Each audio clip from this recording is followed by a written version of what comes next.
नमस्कार, स्वागत है study with Ravi YouTube channel में। आज पढ़ेंगे भारतीय संविधान से महत्वपूर्ण प्रश्न जो सभी परीक्षाओं के लिए महत्वपूर्ण होंगे।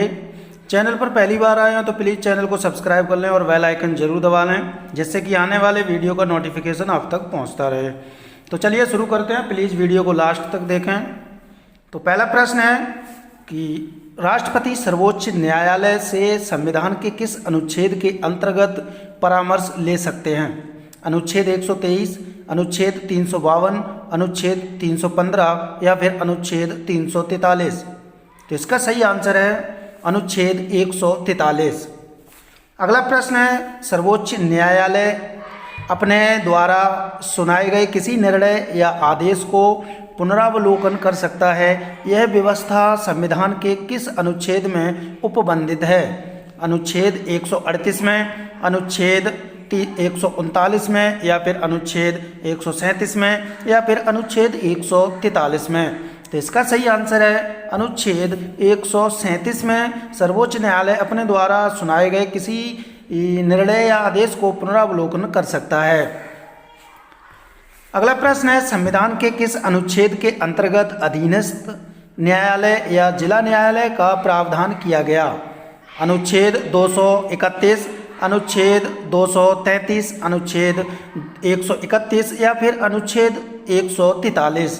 तो इसका सही आंसर है अनुच्छेद 233 में संविधान के जो है वो अधीनस्थ न्यायालय या जिला न्यायालय का प्रावधान किया गया।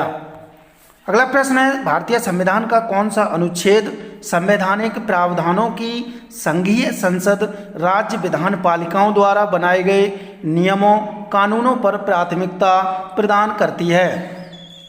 अनुच्छेद 13, अनुच्छेद 32, अनुच्छेद 245 या फिर अनुच्छेद 326? तो इसका सही आंसर है अनुच्छेद 245। अगला प्रश्न है, भारतीय संविधान का कौन सा अनुच्छेद संसद को अंतर्राष्ट्रीय समझौतों को लागू करने के लिए विधि निर्माण करने की शक्ति प्रदान करता है? अनुच्छेद 249, अनुच्छेद 250, अनुच्छेद 252 या फिर अनुच्छेद 253? तो इसका सही आंसर है अनुच्छेद 253। संसद को अंतर्राष्ट्रीय समझौते को लागू करने के लिए विधि निर्माण करने की शक्ति प्रदान की गई है। अगला प्रश्न है, संविधान का कौन सा अनुच्छेद मंत्रिपरिषद के गठन के बारे में आधारभूत नियम निर्धारित करता है? अनुच्छेद 26, अनुच्छेद 32, अनुच्छेद 75 या फिर अनुच्छेद 356?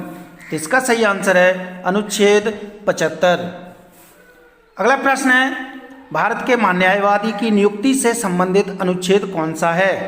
अनुच्छेद 53, अनुच्छेद 63, अनुच्छेद 76 या फिर अनुच्छेद 79? तो इसका सही आंसर है अनुच्छेद 76 में भारत के महान्यायवादी की नियुक्ति से संबंधित है। अगला प्रश्न है, संविधान के किस अनुच्छेद में उपराष्ट्रपति पद का प्रावधान किया गया है? अनुच्छेद 52 में, अनुच्छेद 53 में, अनुच्छेद 63 में या फिर अनुच्छेद 76 में? तो इसका सही आंसर है अनुच्छेद 63 में जो है उपराष्ट्रपति पद का प्रावधान किया गया। अगला प्रश्न है, भारतीय संविधान के किस अनुच्छेद में अल्पसंख्यकों के हितों के संरक्षण की व्यवस्था है? अनुच्छेद 32 में, अनुच्छेद 29 में, अनुच्छेद 19 में या फिर अनुच्छेद 14 में? तो इसका सही आंसर है अनुच्छेद 29 में अल्पसंख्यकों के हितों के संरक्षण की व्यवस्था की गई है। अगला प्रश्न है, भारतीय संविधान के किस अनुच्छेद में प्रेस की स्वतंत्रता दी गई? अनुच्छेद 14 में, अनुच्छेद 25 में, अनुच्छेद 21A में या फिर अनुच्छेद 19(1) में?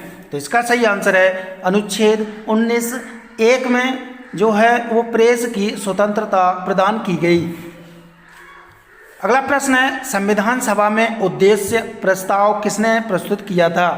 सच्चिदानंद सिन्हा ने, जवाहरलाल नेहरू ने, डॉक्टर BR अम्बेडकर ने या फिर आचार्य JV कृपलानी ने? तो इसका सही आंसर है संविधान सभा में उद्देश्य प्रस्ताव जो प्रस्तुत किया था वो किया था जवाहरलाल नेहरू ने।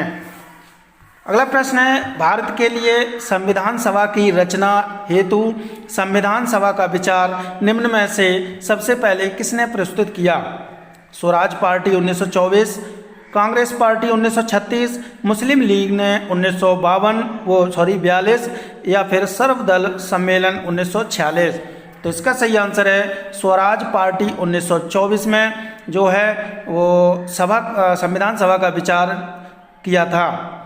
और स्वराज पार्टी 1924, ये भी प्रश्न आता है कभी कभी कि स्वराज पार्टी का गठन कब हुआ था, स्थापना कब हुई थी? तो 1924 में हुई थी। अगला प्रश्न है, लोकसभा का उम्मीदवार होने के लिए न्यूनतम उम्र क्या होनी चाहिए?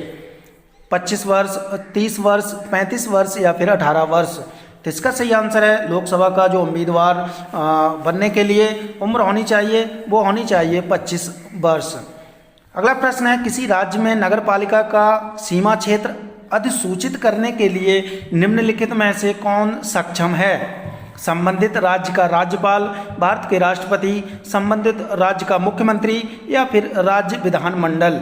तो इसका सही आंसर है संबंधित राज्य का राज्यपाल जो है वो किसी राज्य में नगरपालिका का सीमा क्षेत्र अधिसूचित करने के लिए सक्षम है। अगला प्रश्न है, राष्ट्रपति लोकसभा भंग करते हैं प्रधानमंत्री की सलाह पर अनुच्छेद 81 के तहत या फिर उपराष्ट्रपति के सलाह पर अनुच्छेद 81 के तहत या फिर प्रधानमंत्री की सलाह पर अनुच्छेद 85 के तहत या फिर उपराष्ट्रपति की सलाह पर अनुच्छेद 85 के तहत? तो इसका सही आंसर है प्रधानमंत्री की सलाह पर अनुच्छेद 85 के तहत राष्ट्रपति लोकसभा भंग कर सकते हैं। अगला प्रश्न है, बेरोजगार लोगों के लिए बेरोजगारी भत्ते की व्यवस्था करना किससे संबंधित है? मौलिक अधिकार, मौलिक कर्तव्य, निदेशक तत्व या फिर प्रस्तावना? तो इसका सही आंसर है निदेशक तत्व। अगला प्रश्न है, भारत में उपराष्ट्रपति का निर्वाचन किया जाता है राज्यों के विधानसभाओं द्वारा, उस निर्वाचन मंडल द्वारा जो राष्ट्रपति को चुनता है, या फिर राज्यसभा के सदस्यों द्वारा, या फिर संसद के दोनों सदनों के सदस्यों द्वारा?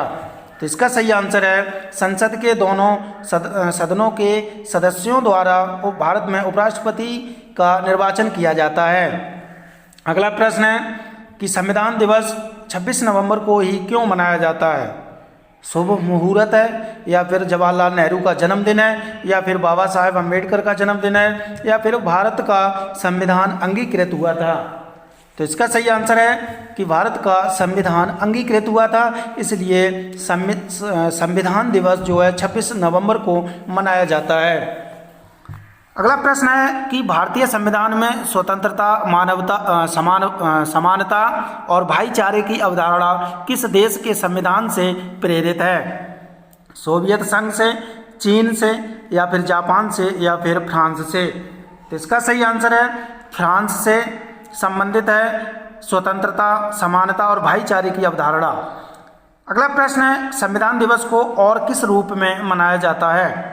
National health day, national government day, या फिर नेशनल लॉ डे, या फिर नेशनल एनवायरनमेंट डे? तो इसका सही आंसर है नेशनल लॉ डे के रूप में संविधान दिवस को भी मनाया जाता है। तो ये थे महत्वपूर्ण प्रश्न अच्छे लगे तो प्लीज़ वीडियो को लाइक करें, शेयर करें और सब्सक्राइब जरूर करें, और ज़्यादा से ज़्यादा है प्लीज़ वीडियो को शेयर ज़रूर करें। Thank you for watching this video.